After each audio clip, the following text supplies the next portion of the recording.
नमस्कार दर्शक बंधु पाणीपाग अपडेट्रे आपनको स्वागत। दर्शक बंधु राज्यर अधिकांश अंचल प्रबल वर्षा पर एबे आसिला आउ एक बड़ खबर आसुची। दर्शक बंधु बात्या। हाँ दर्शक बंधु पाणीपाग विभाग कौन सूचना न मिलने मॉडल मानकर गोटे आर्टिकल आसी जहाँ नहीं कि वर्तमान सामान्य द्वंद्व रही सतर कौन बात्या आगामी दिन में कमेंट बॉक्स में आपंकर मत थिला बात्या एप्रिल मास हेब कि आज भिडियो आलोचना करबा ता सहित आगामी दिन में पाणीपाग नहीं कौन सब बड़ अपडेट रहिबो आसंतु आज भिडियो आलोचना करबा। दर्शक बंधु आप सैटेलाइट इमेज देखंतु काल वैशाखी प्रभाव में राज्यर विभिन्न अंचल प्रबल वर्षा जनजीवन संपूर्ण अस्तव्यस्त गंजामु नहीं कि आपणकर पश्चिम ओडिशा पर्यंत प्रबल वर्षा। तेज 24 तारिख में आपणकर गंजाम ता सहित गजपति आपणकर नयागढ़ खोर्धा पुरी जगतसिंहपुर केन्द्रापड़ा जाजपुर यार आखपाख अंचल हाल्का मध्यम धरण वर्षा हेबो। किंतु गत 48 घंटा मध्य जो भाव वर्षा देखा मिलूला वर्तमान से ही वर्षा आउ हेब नहीं दर्शक बंधु किंतु हल्का फुल्का वर्षा रहिबो। 25 तारिख पर राज्यर विभिन्न अंचल कमिज वर्षार स्थिति बढ़िबो गरम और गुलुगुली।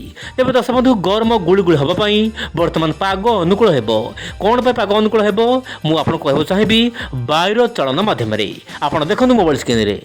दर्शक बंधु वर्तमान जो वायु आपणकर बंगोपसागर नहीं कि सीधा सालक ओडिशा मध्य को जाऊला वर्तमान से रोक लगे। वर्तमान तो वायु जाऊँगी जहाँपाई कि राज्यर विभिन्न अंचल पाग मेघ रोचे हल्का फुल्का खरा रोचे गुलुगुली दर्शक बंधु गुलुगुली आगामी दिन में अतिष्ठ कर आशंका रही कहीं दर्शक बंधु वर्तमान जो माटी ओदा रही यार बाष्पीकरण ऊपर को उठब जहाँपाई कि आपण देहरे झाड़ बाहर भली परिस्थिति सृष्टि हो पारे।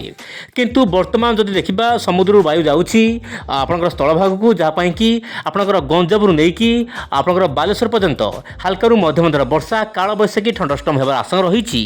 किंतु आप मोबाइल देखु आंध्र प्रदेश में केतक अंचल प्रबल वर्षा पवन देखा मिल पारे बोली वर्तमान वायुर चलन माध्यम देखा सहित गोवा केरल कर्णाटक ता सहित आपंकर जो रोचे उत्तर आंध्र प्रदेश केतक अंचल मध्यम प्रबल वर्षा देखा मिल पारे माने आंध्र सॉरी आप जो रोचे गोवा सीधा साल उत्तर पूर्व भारत पर्यंत वर्षा रहिबो। किंतु पश्चिम भारत में वर्तमान उत्तर पश्चिम दिगरू वायु वर्तमान आरंभ हो जाइछि जहाँकि 25 तारिख पर्यंत ओडिशा आड़क आसिबो जहाँपाई कि ओडिशार विभिन्न जिला मानकरे तापमात्रा बढ़िबो एमिति कि तापमात्रा प्राय 45 डिग्री पाखापाखि रहिबा पई पाग अनुकूल होई पारे।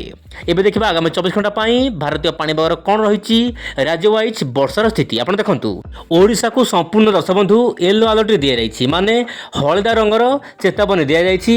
ओडिशार विभिन्न जिले में आपणकर ठंडस्टम माने आपण जो रोचे काल वैशाखी स्थिति ता सहित कुआपत्र वृष्टिपात हो पारे एमती कि सहित आपणकर केरल ता सहित गोवा महाराष्ट्र तमिलनाडु आंध्र प्रदेश केतक अंचल येलो अलर्ट रही मध्यम प्रबल वर्षा होगापाई सहित दर्शक बंधु आप देखु जो रोचे छत्तीसगढ़ झारखंड पश्चिमबंग ता सहित केतक अंचल मध्यम प्रबल वर्षा होगापाई पाग अनुकूल हो पारे।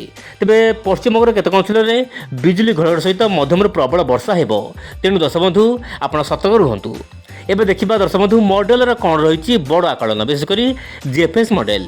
दर्शक बंधु मुझे प्रथम कही कि बंगोपसागर में बात्या हेबो बोली आपणकर कमेंट रही से ही जवाब मुझे दबाक चाहिए। आप देखो दर्शक बंधु वर्तमान मुझे कहूँ चाहिए बंगोपसागर वर्तमान कौन बात्या हेबार संभावना नहीं दर्शक बंधु किंतु गोटे बड़ आर्टिकल रही मुझे कहूँ चाहिए। आप देखो वर्तमान राज्य विभिन्न अंचल वर्षा रोचे किंतु 25 मार्च पर दर्शक बंधु नोट रखु 25 मार्च पर देशर विभिन्न भाग में बढ़िबो गरम स्थिति आप देखो मोबाइल स्क्रीन रे सारा देश में बढ़िबो गरम गुलुगुली तापमात्रा प्राय 45 डिग्री पाखापाखि रहिबो माने 45 डिग्री पर्यंत रही पारे तापमात्रा उत्तर पश्चिम सबुठ तापमात्रा बढ़िबो।